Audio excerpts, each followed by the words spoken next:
আমাদের ইংরেজি নতুন বছরে আমরা পদার্পণ। আজকে 1 তারিখ। মোবাইলগুলো সাইলেন্ট রাখেন। তাহলে এই যে আমরা নতুন একটা বছরে আমরা পা দিলাম, তাহলে আমরা কি নতুন কিছুর আশায় নাকি? প্রত্যেক মানুষেরই একটা স্বপ্ন থাকে, সবার, ছোট বড় যে যেমনই আমরা থাকি না কেন, যে পরিবারেই থাকি না কেন, সবার একটা স্বপ্ন থাকে।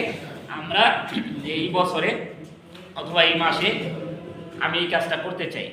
তো আমরা যেহেতু এই যে নতুন বছরের, আমি আবারও নতুন বছরের শুভেচ্ছা জানিয়ে আমি আজকের কথাগুলো শুরু করতেছি।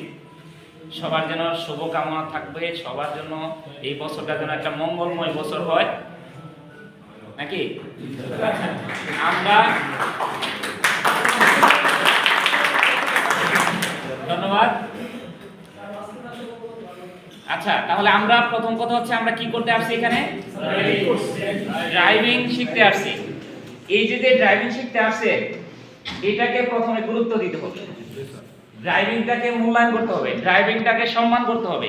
যেমন আমি প্রথমে কি, আমি প্রথম ড্রাইভিং না শিখলে আমি ইনস্ট্রাক্টর হতে পারছি? তাহলে আমি প্রথমে কি একজন চালক, প্রথমে আমি একজন চালক, তারপরে কি একজন ইনস্ট্রাক্টর। তাহলে আমি এই আমার পেশাটাকে আমি খুবই গুরুত্ব দিই এবং আমি এই পেশাটা নিয়ে আমি খুব গর্ববোধ মনে করি। কেন করি? আমি যদি ড্রাইভার না হতাম, আমি যদি ইনস্ট্রাক্টর না হতাম, তাহলে হয়তো এই যে আপনাদের সামনে এসে আমি এই কথাগুলো বলতে পারতাম না। পারতাম কি? অনেকেই হয়তো অনেক পেশায় আছে, অনেক চাকরি করে না, কিন্তু এরকম সিচুয়েশনে হয়তো বা এর থেকে ভালো কিছু, কিন্তু আমি মনে করি যে আমার যে পেশাটা আমি হয়তো আল্লাহ তাআলার অশেষ রহমতে আমি যে পেয়েছি, আমি নিজেকে গর্ববোধ মনে করি। কারণ হচ্ছে এই যে সব বয়সের মানুষ, সব পেশার মানুষ, এদের সামনে আমি দাঁড়িয়ে দুইটা কথা বলতে পারি। এর জন্য আল্লাহর কাছে হাজার শুকরিয়া আদায় করি। তাহলে আপনারা যে ড্রাইভিং শিখতে আসছেন, আপনারাও মনে করতে হবে যে আমিও একজন ভাগ্যবান ব্যক্তি যে আমি ড্রাইভিং শিখতে আসছি। এখন বলতে পারেন যে ড্রাইভিং এমন কি জিনিস যে আমি নিজেকে ভাগ্যবান মনে করব? এরকম প্রশ্ন আপনার মনে থাকতে পারে। আমি বলবো এই জন্যই মনে করবেন, একজন ড্রাইভার মানে স্মার্ট, একজন ড্রাইভার মানে আত্মকর্মসংস্থানের একটা সৃষ্টি করা, একজন ড্রাইভার মানে আপনি নিজেকে খুব উৎফুল্ল মনে যে কোনো জায়গায় চলাফেরা করা যায়। এটা আমি ব্যাখ্যা দিচ্ছি। যেমন আপনি যখন ড্রাইভার হবেন, আর ড্রাইভার যিনি হবেন অটোমেটিকলি সে স্মার্ট হবে। কারণ হচ্ছে একজন ড্রাইভার কখনোই সে কানে যদি কম শুনে সে ড্রাইভার হতে পারবে না। এক কথায় প্রাকৃতিকভাবে হোক আর দুর্ঘটনাজনিত হোক আর কোনো শারীরিক যে কোনো সমস্যা থাকলে সে ড্রাইভার হতে পারে না। তাহলে যদি শারীরিক অক্ষমতা, বিভিন্ন ধরনের অসুখ বিসুখ যদি থাকে, সে যেহেতু ড্রাইভার হতে পারতেছে না, তাহলে একজন ড্রাইভার হতে আমাকে শারীরিক ফিটনেস থাকতে হচ্ছে।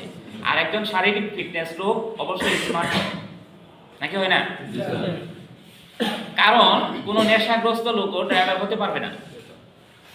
তাহলে ড্রাইভারটাকে বিবেচনা করেন সব দিক থেকে সে সেরা। আমি যদি সুস্থ সবল থাকি অবশ্যই আমি সেরা। আল্লাহর অশেষ নিয়ামত আমি যদি সুস্থ থাকি নাকি? আপনার অনেক টাকা আছে কিন্তু আপনি অসুস্থ, আপনার কোনো কিছু ভালো লাগবে? টাকা নাই, আমি সুস্থ। এই যে আমাকে দেখছেন, আমি সারাদিন সকাল 7টায় উঠি, সবকিছু নিজের কাজ গুছাই আমি অফিসে আসি, সারাদিন আমি উৎফুল্ল থাকি, আমি ভালো আছি। তাহলে এই যে চালক হওয়ার যে একটা স্বপ্ন আপনারা এইখানে আসছেন, যে আমি একজন চালক হব, একজন পেশাদার চালক হবেন। চালক হলে আপনি দেখেন স্মার্টটার কথা বললাম। এরপরে দেখেন আপনি চালক, যখন আপনি একটা গাড়ি চালাবেন যে কোনো জায়গায় যেতে পারতেছেন, যে কোনো জায়গায় যেতে পারতেছেন গাড়ি ড্রাইভ করে। আর গাড়ি যখন ড্রাইভ করে যে কোনো চালক, তার অটোমেটিকলি যারা গাড়ি চালান নাই বা আমরা চালাইছি আমি জানি, যে কোনো জায়গায় আপনি গাড়ি নিয়ে যাচ্ছেন মনটা এত উৎফুল্ল হয় যখন আপনি ড্রাইভ করতেছেন, রোডে গাড়ি জুড়ে আসতে চালাইতেছেন, অটোমেটিকলি কেমন জানি ভালো লাগে, নিজেকে একদম মানে অন্যরকম একটা ফিলিংস লাগে যে আমি তো রাস্তায় একদম উড়ে উড়ে যাচ্ছি, মন ভালো লাগে না? তাহলে এই যে চালক হওয়ার স্বপ্ন নিয়ে আসছেন, চালক হওয়াটা যে একটা গর্বের, এটা আমি মনে করি। আজকে থেকে আপনারাও মনে করবেন যে আমি যে চালক হবো, এখানে 3 মাস ট্রেনিং করব, এখানে এই প্রতিষ্ঠানের কিশোরগঞ্জ কারিগরি প্রশিক্ষণ কেন্দ্রে যখন আমি গেটের ভিতরে ঢুকেছি, এখানে যত আইন কানুন নিয়ম সবকিছু মেনে আমি চলবো। 3 মাস শেষ করে আমি ড্রাইভিং পেশা হিসেবে নিয়ে আমি একটা আত্মকর্মসংস্থানের নিজেই আমি তৈরি করব। আপনি একটা মানে সংসারে যখন আপনি বেকার তখন কিন্তু বোঝা। আপনি আজকে মাস্টার্স কমপ্লিট করছেন কিন্তু চাকরি পাচ্ছেন না। এখনকার যুগে একজন ড্রাইভার মাস্টার্স কমপ্লিট করেও মানে ড্রাইভারি চাকরি নিচ্ছে। কেন নিচ্ছে? একজন মাস্টার্স পাস করছেন কিন্তু সরকারি চাকরি তো পাচ্ছেনই না, বেসরকারিও পাচ্ছেন না। যদিও পান বেসরকারি, সর্বোচ্চ বেতন হতে পারে 15 থেকে 20,000 টাকা, কিন্তু আপনি লেখাপড়া তো কমপ্লিট।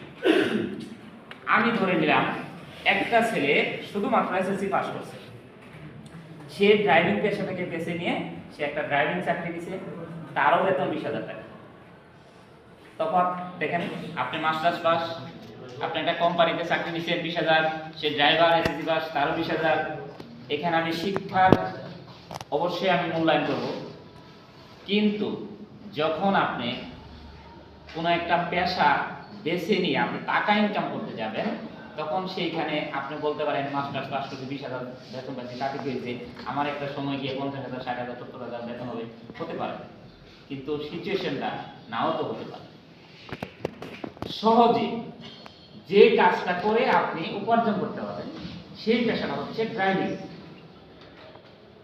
যারা এখানে ধরেন অনেক ছেলেরা আছে পড়ালেখা বাদ দিয়েছে, এসএসসি পাস করছে অথবা এসএসসি পাস করে নাই, যারা ইন্টার পাস করছে পড়ালেখা করছে না, তাদের জন্য কিন্তু কি সহজ একটা পেশা। ড্রাইভিং শিখে একটা লাইসেন্স, পেশাদার লাইসেন্স করব, সহজে আমি চাকরি পেয়ে যাবো, সহজে আমি বেতন পাবো, মাস গেলে বেতন আসতেছে, আমি সংসারে যে বোঝা ছিলাম সেটা আমার দূর হলো, আর পকেটে যখন টাকা আসবে আমার মনে এমনি ভালো যাবে। অনেক আছে না বেকার ঘুরতেছেন, কেমন লাগে পকেটে যখন 500 টাকা না থাকে, বন্ধুদের সাথে যখন আড্ডা দিতে গেছেন, চায়ের বিলটাও দিতে পারেন নাই, কেমন লাগে? ভালো লাগবে না। আর যদি বলার আগে চায়ের বিলটা দিতে পারেন, বন্ধুরাও আপনাদেরকে ভালোবাসবে। এই জন্য এই ড্রাইভিং পেশাটা সহজ পেশা, আবার এটা কঠিন পেশা।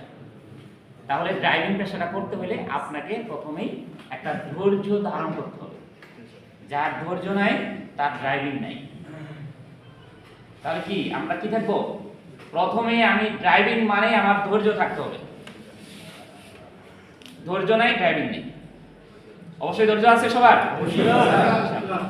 আমি এই যে আপনাদের যে চেহারাগুলো দেখতেছি, সবাই একেবারে যেমন মনে হচ্ছে আমার মানে সবগুলা বয়স সেম। অনেক সময় অনেক বেশি দেখা গেছে একটু বয়স বেশি একটু কম এরকম, কিন্তু এই বেসটা আমার মনে হচ্ছে যে বেসটা একেবারে সঠিক টাইম আছে আপনাদের।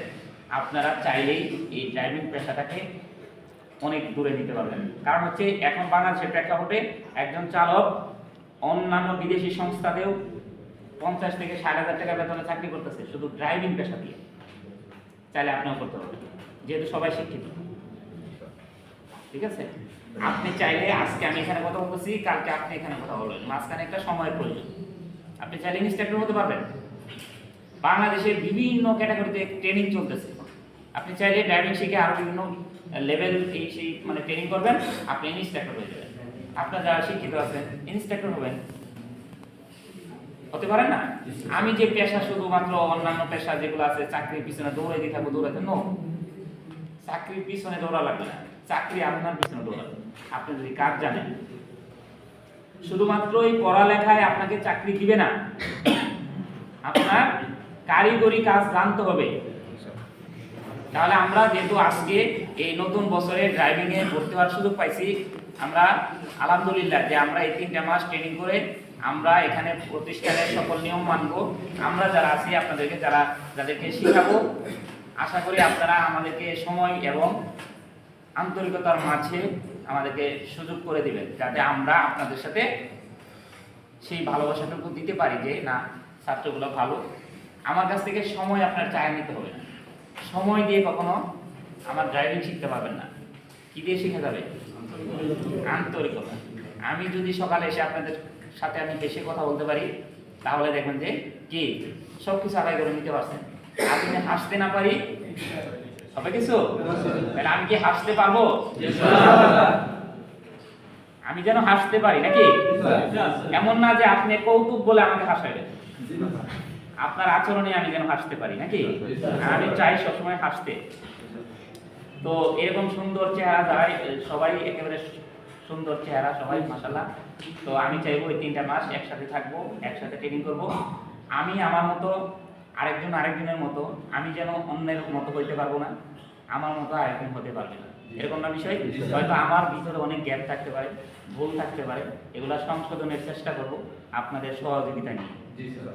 আপনারা যেন আমাকে ওই সহযোগিতা করবেন, আমার ভুল ভ্রান্তি হইলে হতে পারে, মানুষ তো, দেখেন, এগুলো যেন আমরা শুধরাতে পারি।